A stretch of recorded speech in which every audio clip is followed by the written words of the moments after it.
he was really, for me, a little bit of a workaholic. He liked to be at work and busy. But when we started, he started with Peter Stiff, who was a colleague of his in the police, because he did 22 years in the police and then decided, with 4 children and me, he wasn't making enough money, I suppose, really.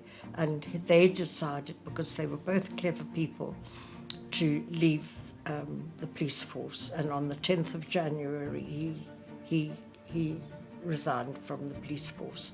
Then he started at his safeguard. It was such a little beginning.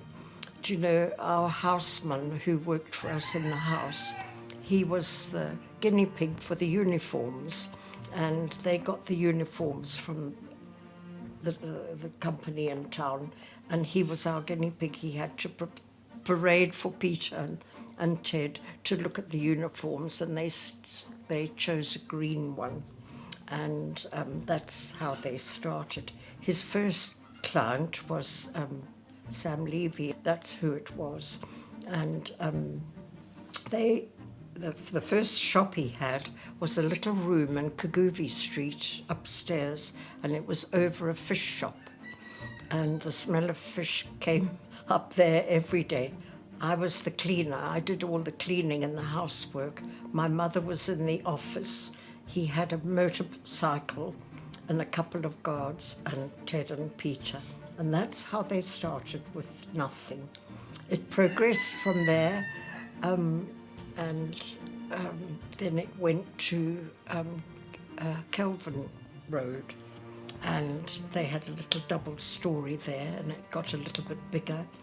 And I gardened there once again, and I did the housekeeping there once again. And it sort of just grew and grew, slowly.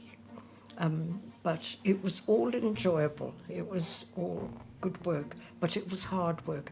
Mr. Mallon, that phone rang all night.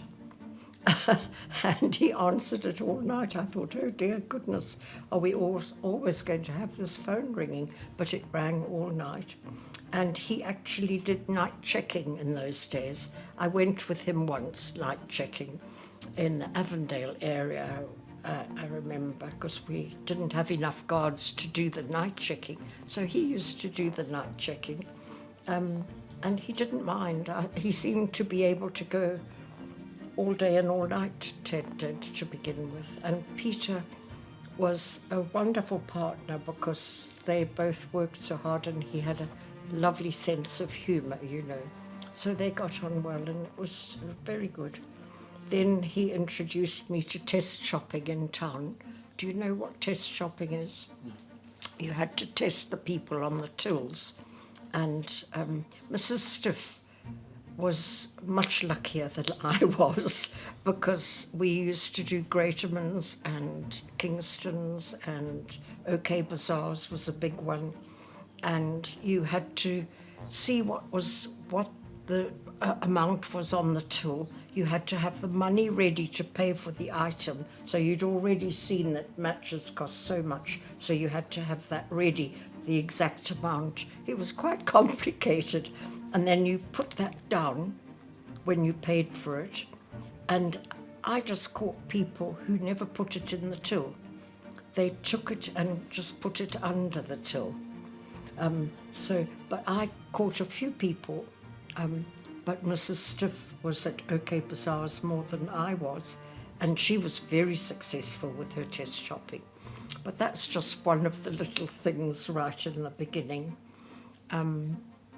And we did strange things.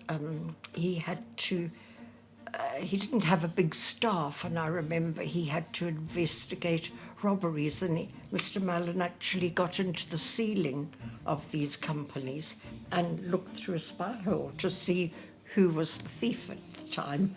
He did things like that. I can't remember who he caught out, but he did catch out. And then my friend and I had to have a surveillance on the petrol station in the we were in the suburbs there, and we had to go that night with a disguise and observe the state of the petrol station through the back of a truck.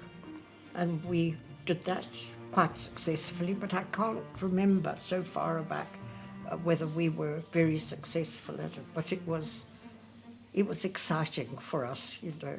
We did funny things like that, you know. That was one thing. Test shopping was another.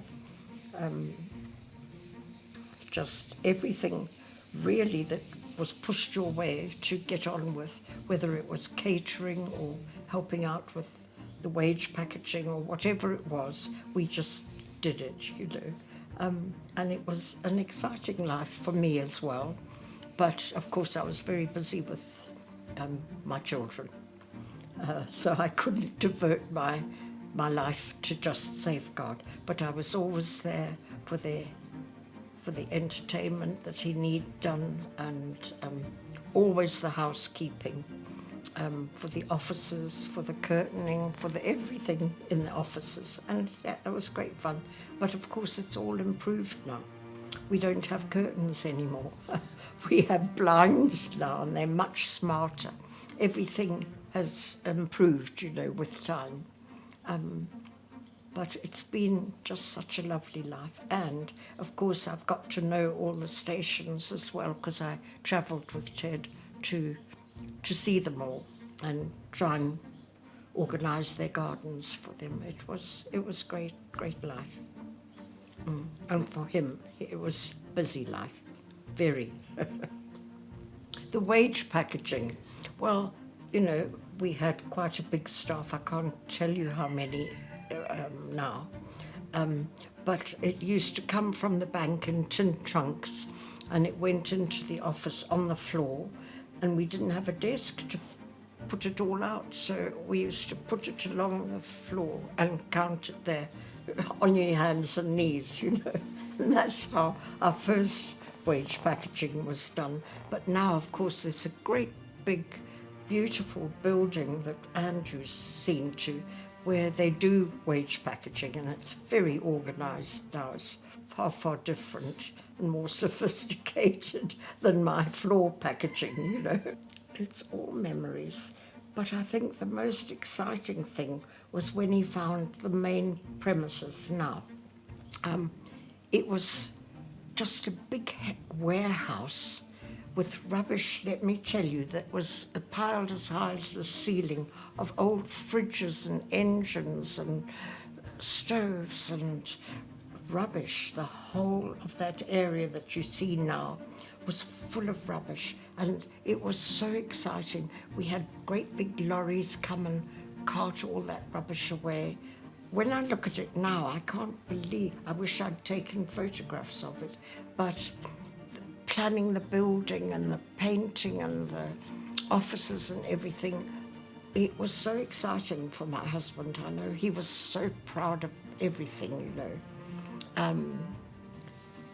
Yeah, and it would have gone on longer, but he had a tragic accident, you know.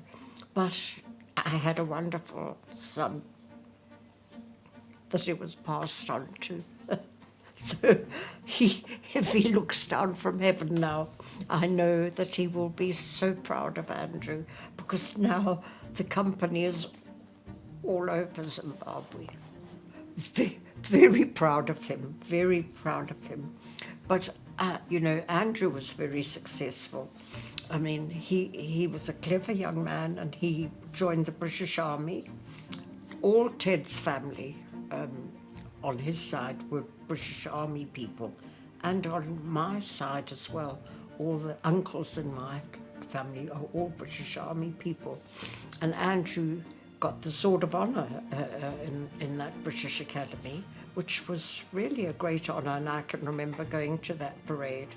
And then I think Andrew wanted to get married, and he was going to want to marry Caroline, who's Irish, and he decided he was leaving the British Army then, and it was all Afghanistan and all that sort of terrible, all So I think he asked his father, would it be all right if he joined Safeguard? And of course, Ted welcomed him with open arms, you know.